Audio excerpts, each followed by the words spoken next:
ఏం మాట్లాడుతున్నావయ్యా? నేను పైసలు తినుడేంది? చల్ రుజువు చేయి, పదవికే రాజీనామా చేస్తా. అబ్బో నీ కథ ఎవరికి తెలియదు.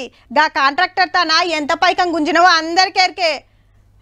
నేను అవినీతి చేసినట్టు చూపిస్తే ముక్కు నేలకు రాస్తా. చల్ చూపి నేను తప్పు చేసినట్టు గుండు కొట్టించుకుంటా అని ఎన్నో సవాళ్ళు చూసినాం. అవన్నీ అప్పటి మందమే. ఎవ్వరు ముంగటికి రారు, మాట మీద నిలబడరు. ఇప్పుడు ఖతర్నాక్ ఛాలెంజ్లు నడుస్తున్నాయి. ఇవేమైతాయో మరి.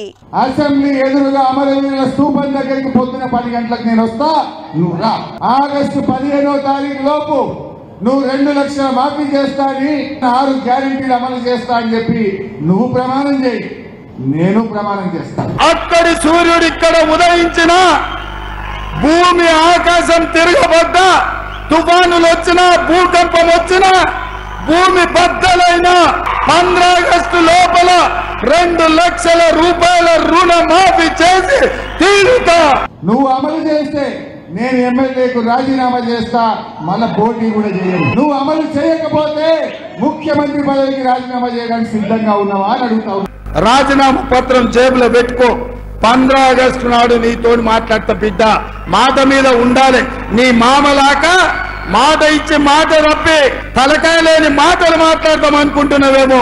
సవాళ్లు స్వీకరించిన సిద్దిపేట చెప్పుడు కాదు, జేబుల రాజీనామా పత్రం పెట్టుకో. ఇలా 12 ఎంపీలు మనం గెలిస్తే తెలంగాణలో భూమి ఆకాశం ఒకటి చేసేంత పోరాటం చేస్తాను నేను మనవి చేస్తాను.